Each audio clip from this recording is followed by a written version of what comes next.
Hockey Hub podcast. So glad you could join us on this historic episode of the Hockey Hub because we're going 3 wide, baby. For the first time since we launched this thing in October, we are going 3 wide. Adam Pellerin, Andy Brickley, Judd Sirott here with you. What's going on, gentlemen? Not much. You're all fired up. The coffee's kicked in early for you. And still flowing, my friend. Here we go.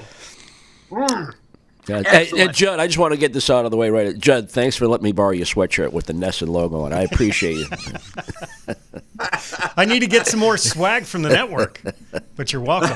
I can't believe it fits. Well, you haven't been here long enough. You got to start accumulating all of these polos and long sleeves over time. And maybe, one day you'll have a different logo like Brick and I do. We had the blue ticket, and now we got the new logo. So there you go. But seriously, good to have you guys on. The first episode of the month of February as we get closer to the break, get closer to the Four Nations tournament. We'll talk about that as well. But before all of that, it is episode number 34, the Lord Byron Dafoe episode of the Hockey Hub, or perhaps maybe a Lyndon Byers little LB episode. You got some options, but you know what? How about a Beersy episode? There you go. Number 34, right? Yeah, he wore multiple. He wore multiple numbers for the Boston Bruins because he was there a number of different times. So in one of those stretches, he wore 34. So yeah, I'm going with the Beersy episode myself. Judd, 22, 43, 34, whatever you like. Yeah. Toss power trap. Awesome. Well, you know what, gentlemen? I think we should just kick it off by talking about number 88 and the Bruins win over the Rangers on Saturday, which both of you did not have the call for. The last time we heard from you guys was on Thursday night, an unfortunate third period collapse by the Bruins against a very good Winnipeg Jets team, but a bounce back win on Saturday. Brick, we'll start with you. Overall impressions of the win over the Rangers. I think they avoided the bad habits that have cost them games and where they've left points on the boards. Even when they've had decent performances, some of the stuff that has bothered them during their losses this season did not creep into that performance. And, what I'm saying is when you score a goal, you don't give up a one right away. I mean, it seemed like here we go again when JT Miller answers the Bruins when McAvoy gives them the power play goal to give them a 1-0 lead. But later in the game, that did not come into play. So I appreciated their adjustments as far as their mental toughness, and I liked a little bit of what I saw from a kid like Matt Poitras. He gets a chance to get a few shifts in there with David Pastrnak because coming after penalties and penalty killing, and it's just the way it happens in the flow of a hockey game. He gets an opportunity to get out there because you're looking for growth, Adam and Judd. You're looking for growth. I know you're in the season and every point matters, but you're looking for growth. If Matt Poitras is going to be your third line center and Johnny Beach is going to be your fourth line center, are you strong enough down the middle to be a playoff team? So you're going to need that growth to happen right in front of your eyes. I like that from what I saw in that win against the Rangers. I like some timely saves I saw from the goaltender. You need him to get back to his A game down the stretch here. Nice to see McAvoy be a better player than he was perhaps in his first game back after missing time. And those were some of the things I think that jumped out at me. I like the fact that they put a 6 spot on the board. I like the fact that Pastrnak stayed hot, and I like the way he's doing it in a humble manner. And I think the best example of that is how he knocks Riley Smith off the puck when he scored his one-time goal. That's like a back check in the offensive zone. He creates the turnover. He ends up getting a perfect one-timer. Don't overlook at that. Don't overlook the one-timer pass that Matt Poitras gave him. It's right in the wheelhouse. He doesn't have to adjust. And when that happens, you're going to hit that puck somewhere between 90 and 100 miles an hour. And he just buries it, Shesterkin on the blocker side. So those are some of the highlights from my take when I watched the game, almost as a fan's perspective.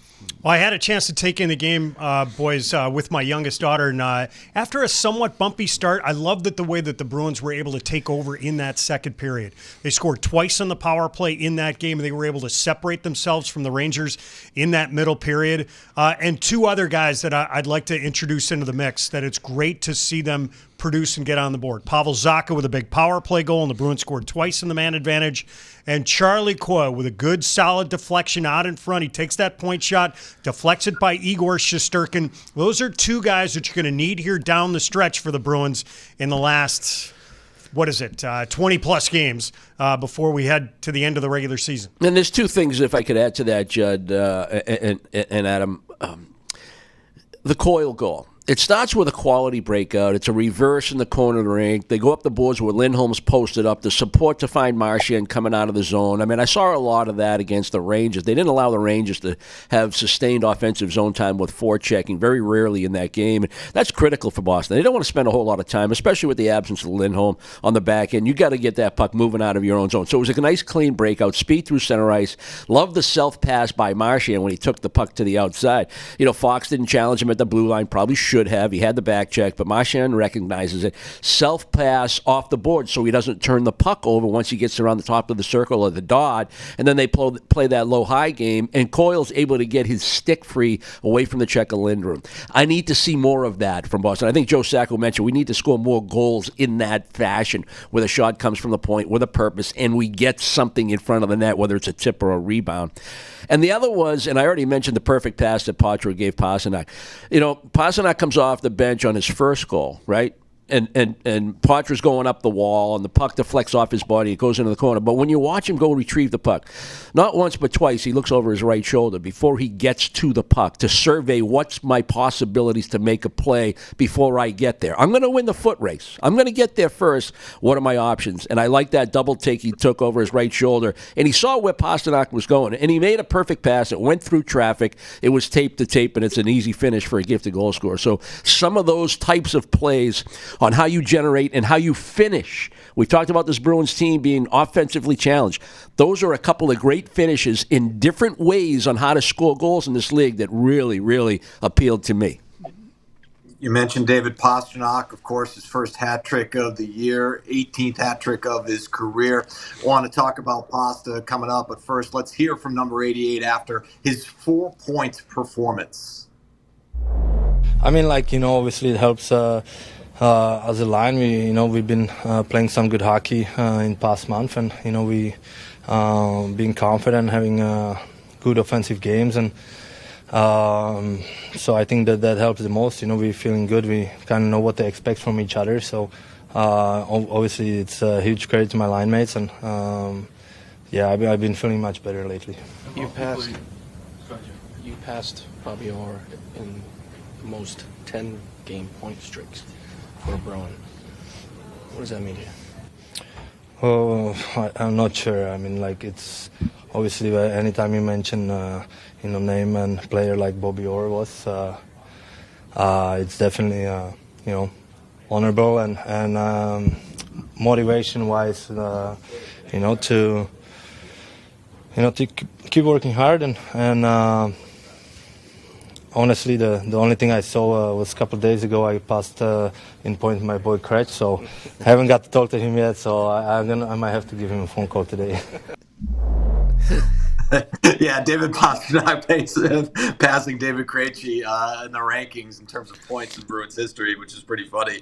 A player that Pasta obviously looked up to as a kid and then got to play with as a member of the Boston Bruins. But, they talked about the month of January for David Pastrnak, how great he was, the 11 goals, one of the stars of the month, coming off first star of the week and continuing that right into the month of February. And as you both mentioned, coming off assists from Matt Poitras, and those are after penalty kill situations for the Bruins and to deal with that. So Pavel Zacha not on the ice, and so Poitras there facilitating. And Brick, you talked about it as well. It's not just the offense from David Pastrnak. It was the takeaway from Riley Smith. It's the 200-foot game for Pasta and the passing game for Pasta, which has really stood out as well.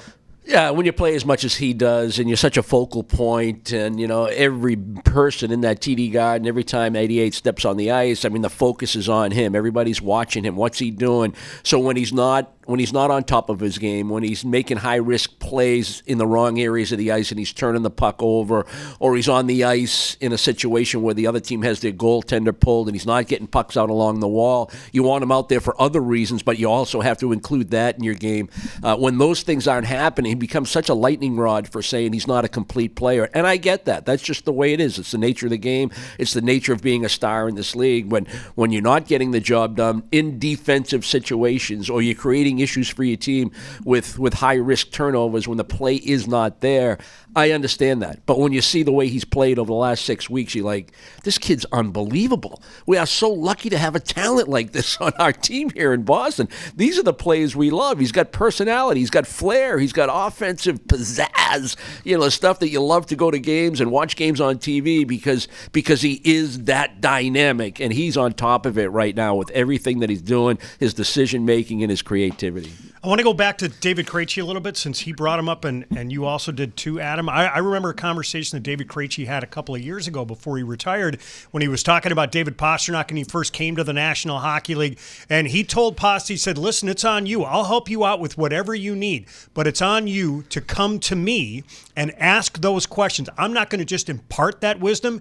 If you have questions, I'm right there for you. And for a guy like David Pastrnak, always wanted to get better, always wanted to learn. He used a guy like David Krejci to better himself, and that's part of the reason that we see the player that we do right now here in Boston. And you want that from him as well now in David Pastrnak's career, to be able to impart that wisdom. He doesn't have to, start telling Matty Poitras how to play hockey, but if you want questions answered, I can be, a resource for you. That's how that torch gets passed along. When Pastrnak was saying, when he was playing with Bergeron and Marchand, the perfection line, whatever the nickname was, he learned how to play a 200-foot game from those guys, and he aspired to be a 200-foot player, to be like those guys, and then separate himself from those guys because he was a better offensive player. And that's a good goal. And that's that standard that he's talking about in the locker room when he's talking to the reporters. Like, I set a very high standard for myself, and that's all part of that equation. And now he has to be part of that leadership group that imparts that wisdom and passes it down the line. He is a bona fide superstar in the National Hockey League, no question about that. And all of a sudden on pace for 40-plus goals and on pace for close to 100 points. And, before the calendar turned to 2025, didn't know, if that would be the case. But based on David Pasternak's history, and his history especially in the month of January, which is pointed out a number of times on this show and during the broadcast, he caught fire and he got off to a good start in the month of February. Also, guys, over the last 3 games, the power play has connected. 4 for their last 8, a couple of power play goals against the Rangers. And David Pastrnak involved, in that as well. Brick, what stood out to you about the power play?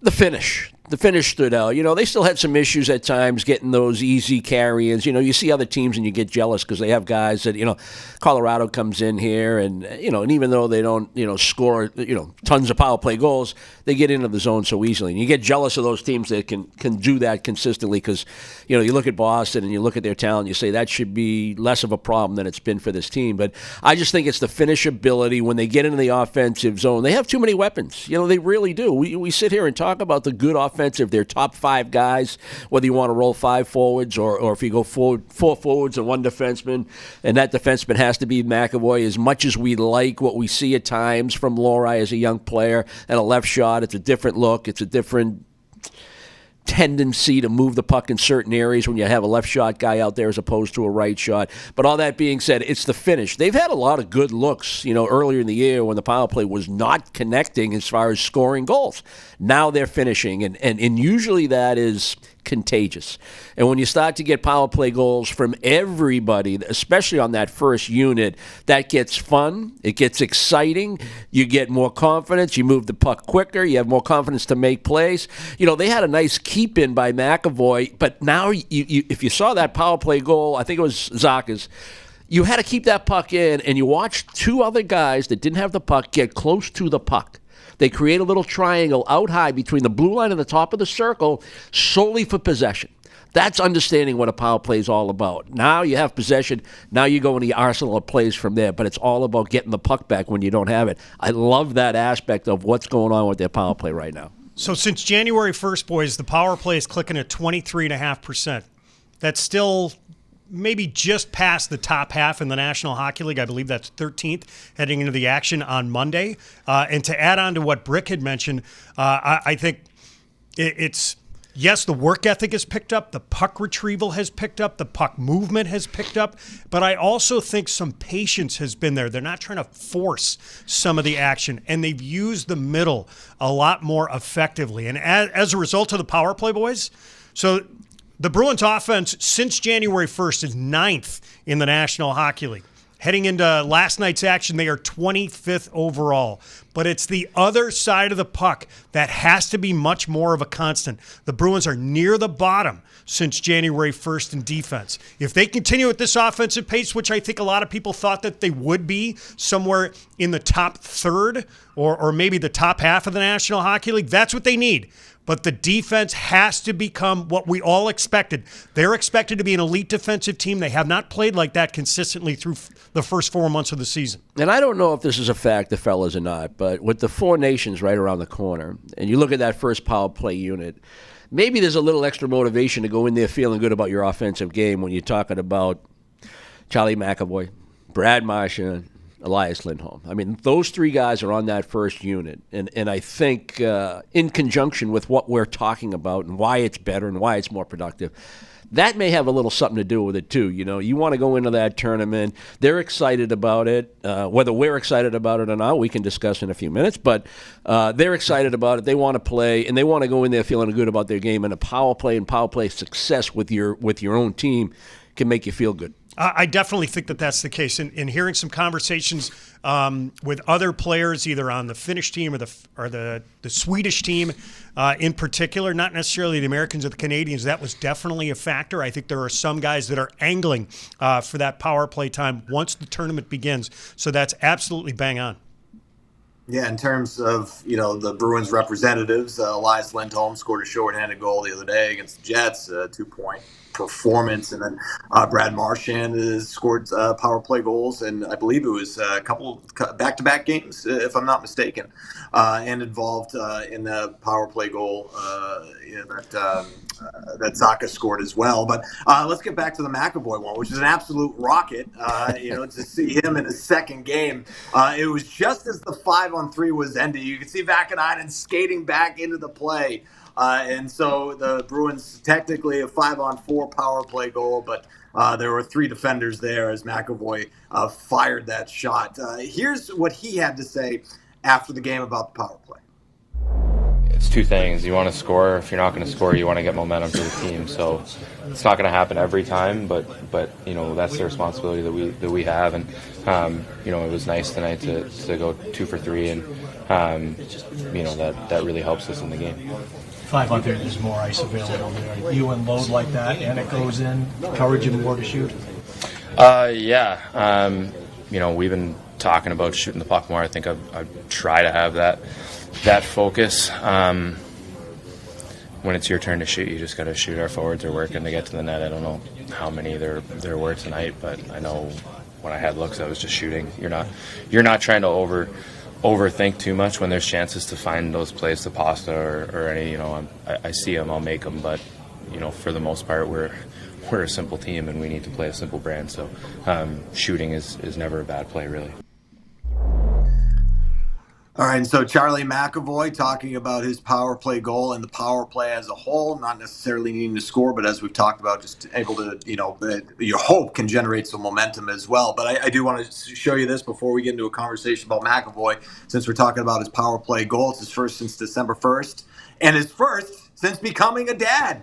And so little Reese McAvoy gets the puck in the crib, and so that's Dad's first goal while Reese has been on this planet. So that's pretty cool stuff for McAvoy in terms of scoring goals. But just having him back on the ice, gentlemen, and Judd, you talked about it. You want to see those defensive numbers improve for the Bruins. The offense has been better, but you want to see the defensive numbers, and part of that is getting healthy, getting McAvoy back. You were without Carlo for a game. He's back. And then, Hampus Lindholm, hopefully his return is on the horizon, if not before the break, not too long after the Bruins come back from the break. Definitely. And just getting McAvoy, obviously we're talking about some of the defensive things that we want to see the Bruins improve on here in the last portion of the season.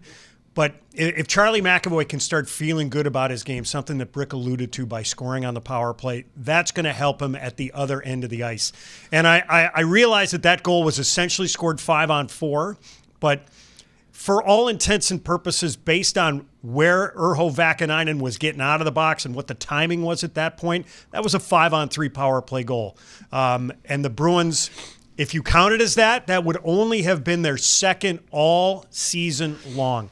I think that's a good sign for this team that they're starting to pick it up in that aspect. And by the way, just looking at that puck and where it was next to Reese, I think that was to keep him warm because he scorched that puck. It still had a little heat coming off of it. All right, couple of takeaways for me, fellas. McAvoy on the power play. You know he's feeling it, or you know he understands, or you know how important he is to that 5-on-4 situation. If there's a clear, he's going to be the first guy down to go back and get it. All right, he swings, he starts carrying the puck. Now he's got a decision make. Are we going to go with the delay, or am I going to carry the puck?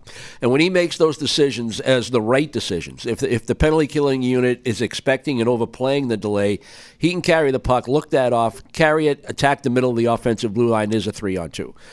So decision making with the puck, number one. If he's on top of that, you're like, we're in good shape here. Secondly, it's if he is going to use the delay, the timing of when to throw it back, how to throw it back, and how to hit that player that's coming late on the tape with speed. That's what it's generated.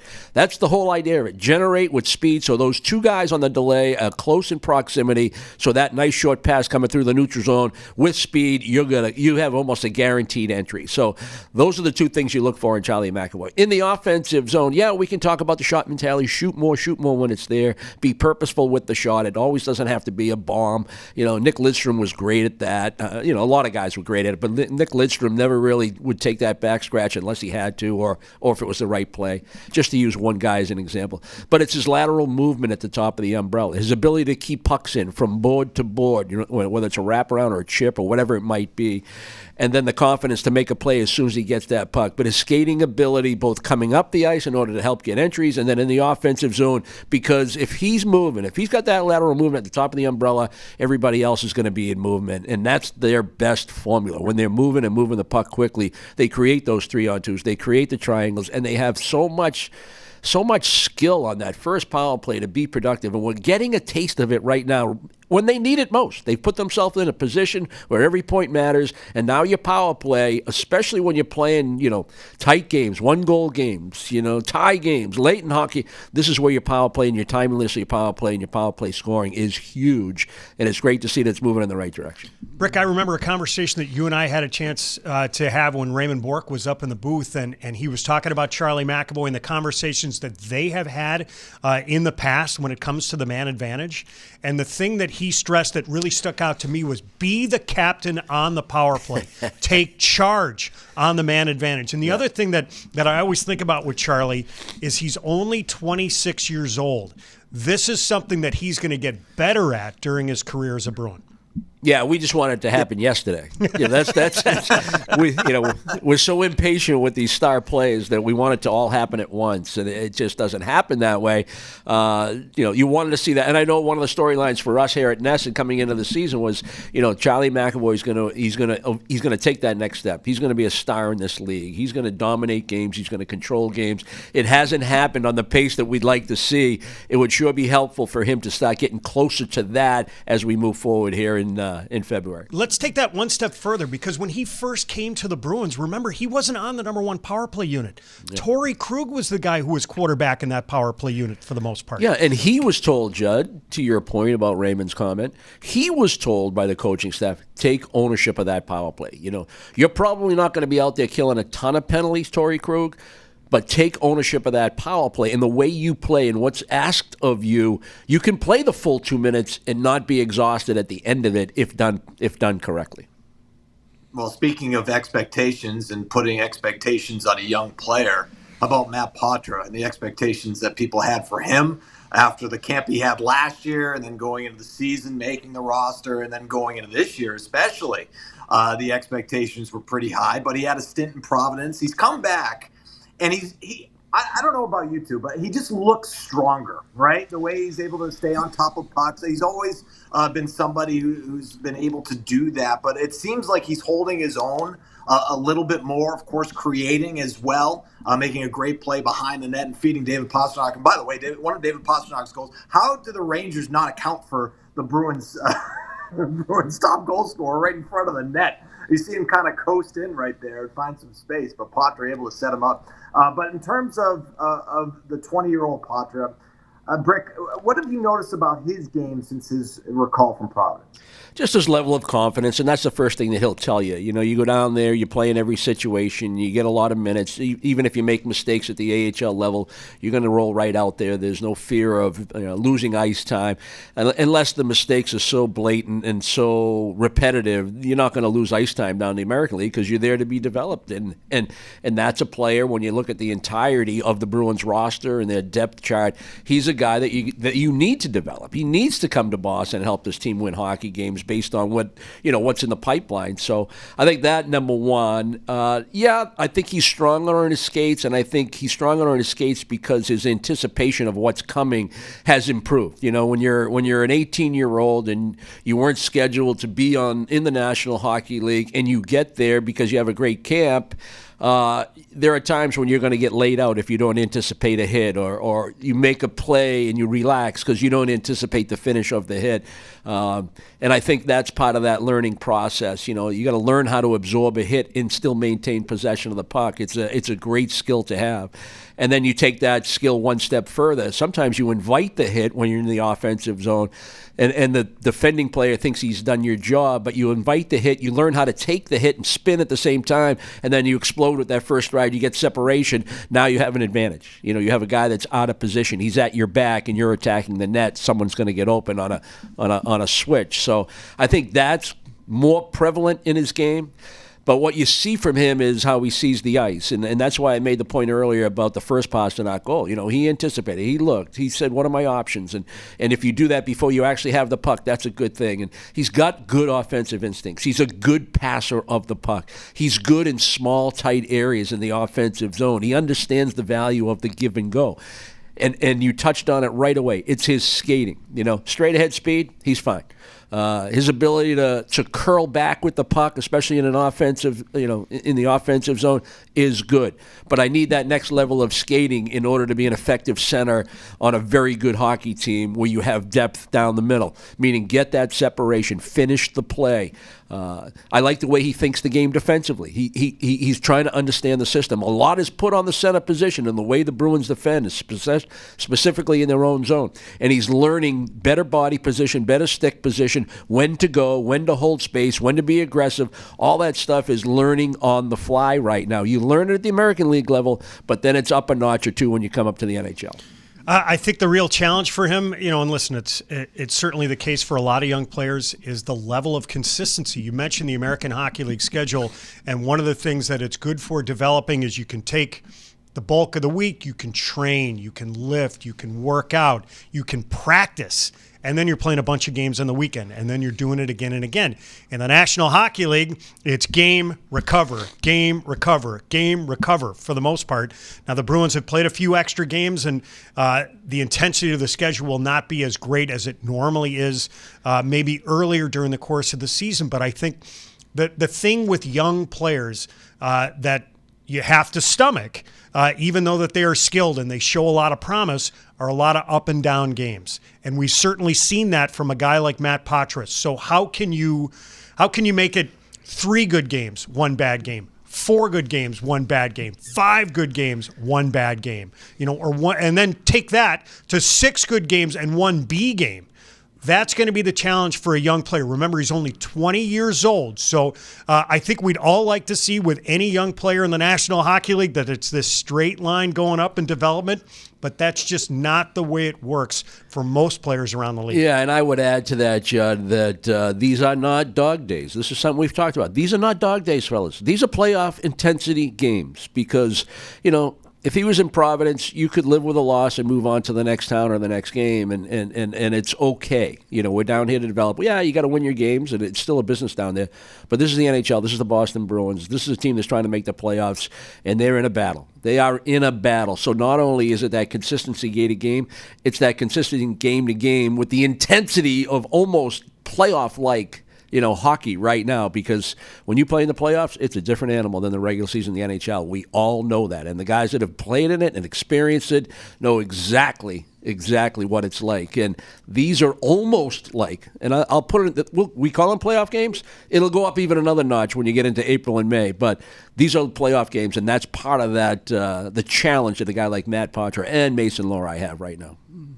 Yep, just look at the standings. That'll tell the entire story of what the Bruins are up against over the last 28 games of the year. You are watching the Hockey Hub, and if you like what you hear, then make sure to like and subscribe to the show. Hockey Hub can be found on YouTube, Spotify, Apple Podcasts, Amazon Music, and wherever else podcasts are found. Adam Pellerin, Andy Brickley, Judd Sirott, 3 wide for the first episode of the month of February of the Hockey Hub podcast. So glad you've joined us. And, the Bruins with a win over the Rangers, looking to build off of this win. We've said that a few times over the course of the season. Hopefully they can build off of the victory over New York. Here's what Joe Sacco had to say about that following the W. We just try to play the way we did today. I think that's the key for us. When we stick to our game and we try to defend, we play tight, try to take advantage of our opportunities down at the other end and get some big saves like we did today, especially early on. I thought, Sway had a good game, but he made some key saves early on as well. Get timely goaltending, timely scoring, and I just liked our energy, though, today. I thought that, we played with a lot of passion and desperation in our game today.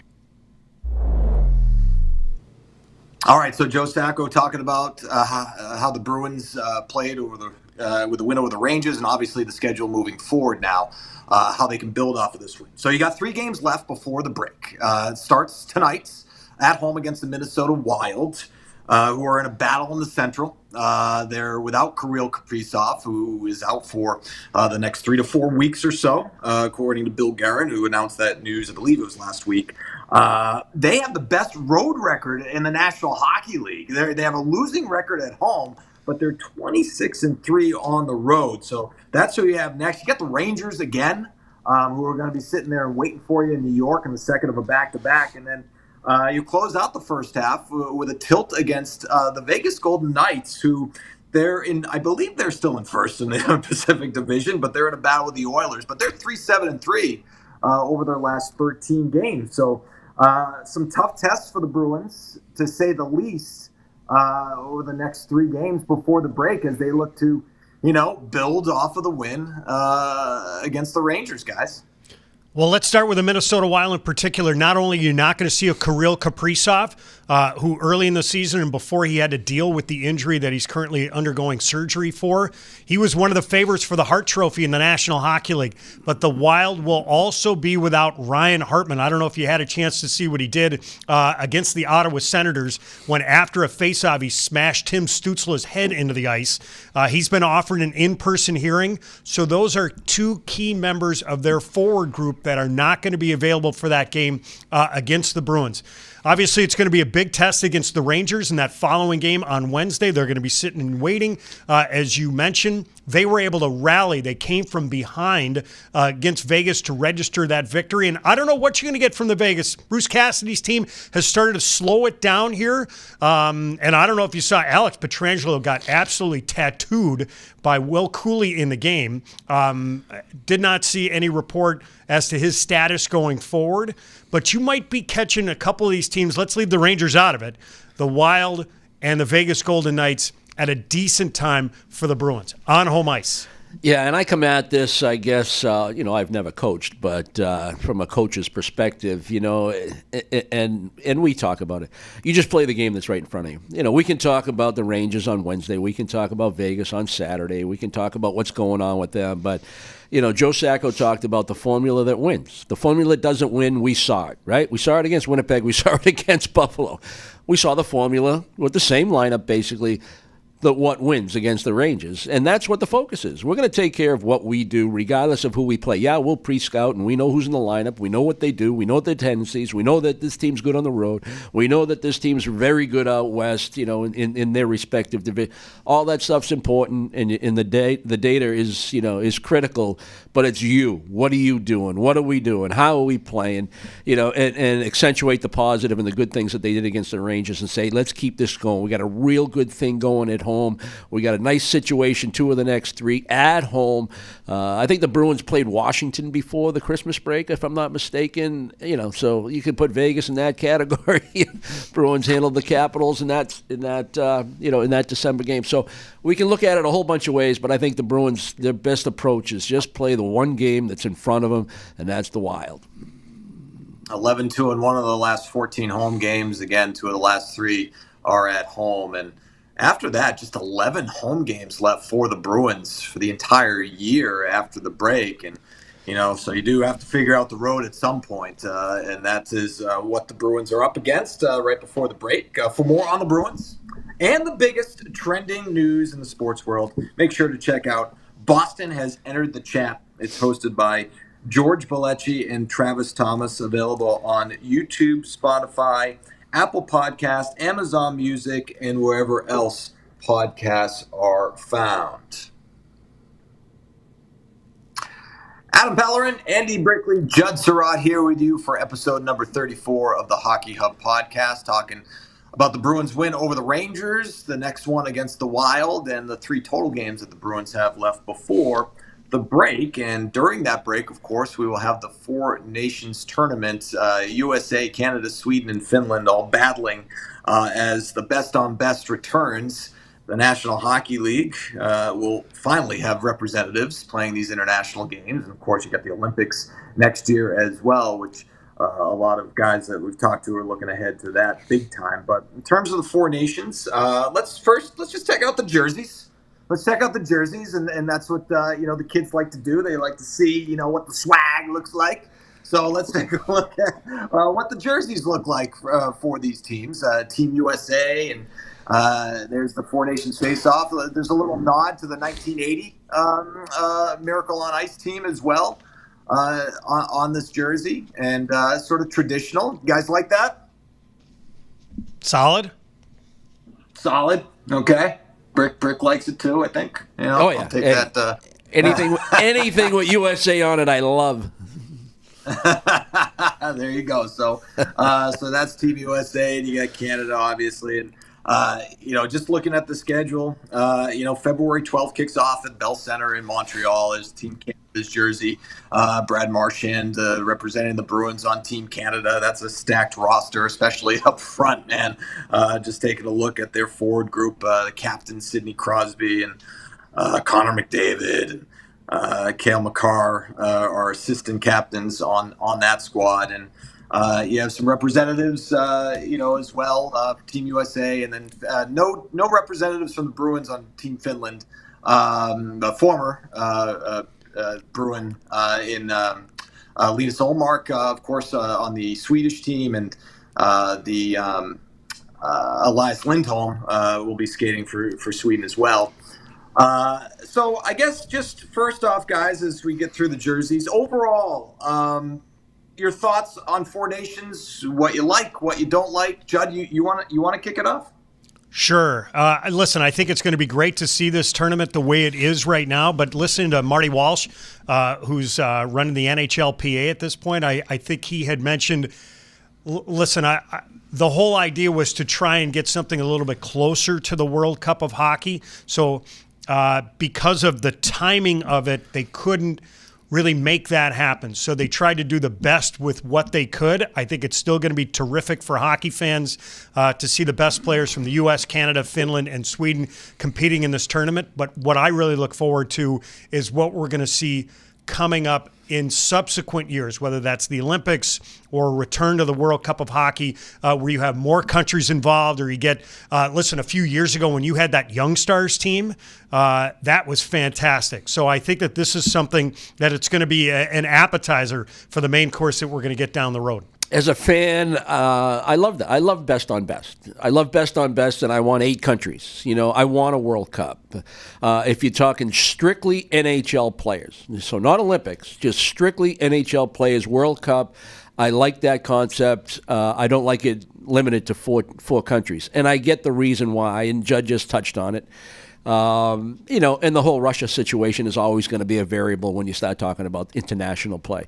From the players' perspective, for those that have missed out on the Olympics because of what's been going on in the world and the decisions made by the National Hockey League in conjunction with the PA, they haven't had the ability to put on the colors of their home country, represent their country, and that is a thrill of a lifetime. Those are memories of a lifetime, whether you have success or not. It's the fact that you're representing your country on the largest stage against the best players in the world. So I understand their desire to play in the Four Nations tournament. I get it. The business side of me says it's a placeholder for what's to come, as Judd just touched on. And they still going to have international competition.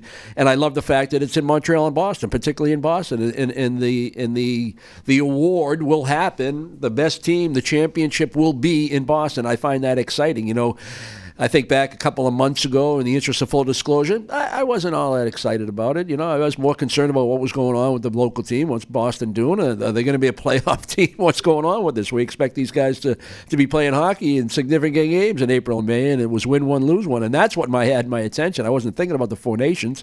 And then when we got closer to it, we're all talking about, all right, let's see, first week I'm going to go to the Bahamas and, whatever. We're talking about how we were going to spend our off time with the 2 weeks off. But the closer we've gotten to it, and to see the passion and the desire and the want from the players, I get a little bit more excited about what's going to happen, particularly right here in our backyard. And I'm excited now, and because I'm anticipating a U.S.-Canada final, and I'm hopeful that that's what it is. No disrespect to the other two countries, but when you look at the roster and the probabilities, that's what I'm hoping for. I hope that's what we get, and I hope the turnout and the excitement level is exactly what the league and we all want. Yeah, it's a round robin tournament, so each nation will face off. By the way, USA and Canada will be Saturday night, February 15th. Finland, Sweden, by the way, will be the first game of that day, an earlier time. So people in different time zones can watch at a decent hour. So. But in terms of USA and Canada, you look at the odds, no matter what sports book you look at, they're pretty even, neck and neck. Maybe US has a slight favorite in FanDuel, but DraftKings are dead even. And if you look at the rosters, just stacked. Canada up front, mentioned Crosby and McDavid and McKinnon and Marchand, obviously on that roster as well. But you wonder in a short tournament, guys, if goaltending is got to be critical, right? And that's why you look at Team USA and what they have, and Connor Hellebuck and Jake Onger, obviously Jeremy Swayman. Not all three guys, unless you get an injury or something, are going to play. But with Hellebuck and Onger, man, what a 1-2 punch. Yeah, it's critical, Adam. And then if you don't have success early, it lends itself to second guessing, does it not? Who's our best option in net to win this particular game on this particular day?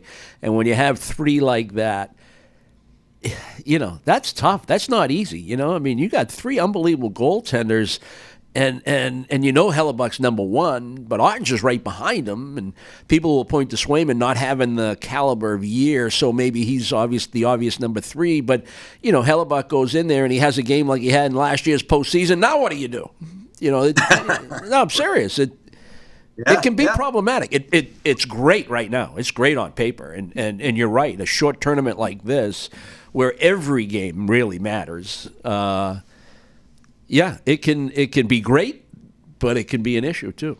On paper, definitely. I think the one thing that stands out is the advantage that the United States has in net, in particular with a guy like Connor Hellebuck, the way he has played this year.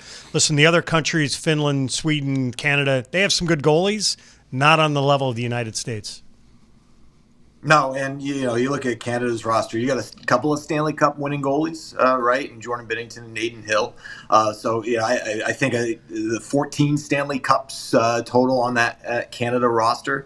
So you wonder if that sort of high pressure, high stakes experience might help in a tournament like this. But either way, it's going to be good. And, Sweden's roster has got a lot of talent as well. It's not the 2006 gold medal team.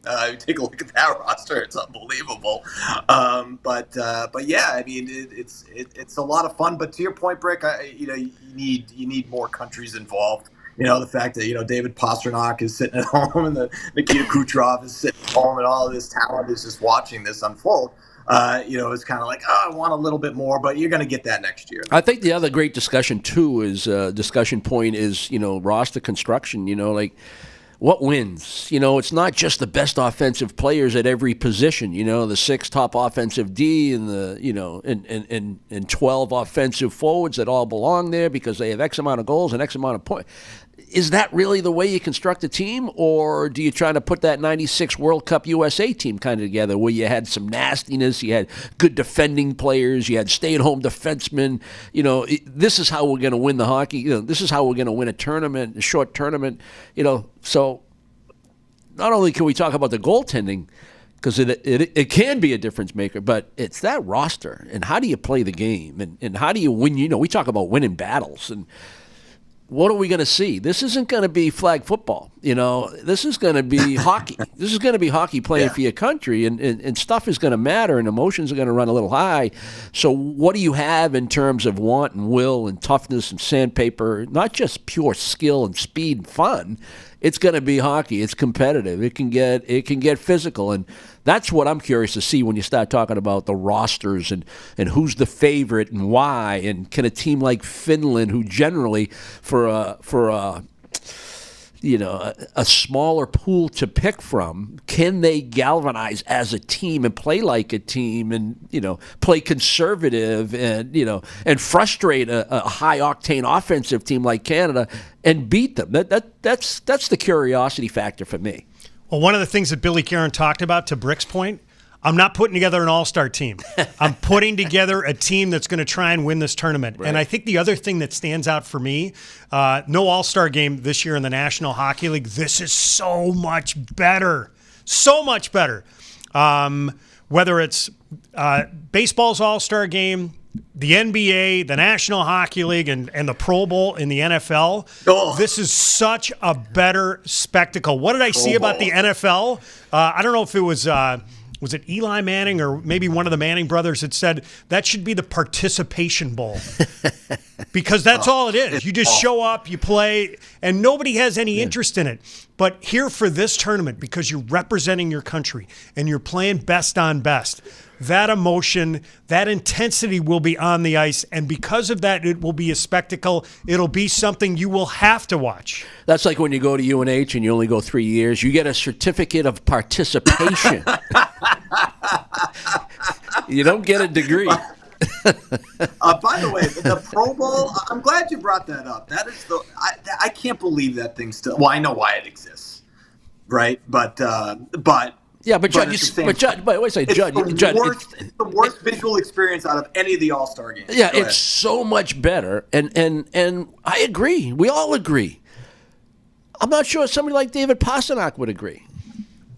Right? So that goes to our point of 4 nations, and the players in this league that are dynamic, that are not going to be part of this, maybe they'd rather go to an All-Star game. I don't know. Maybe not.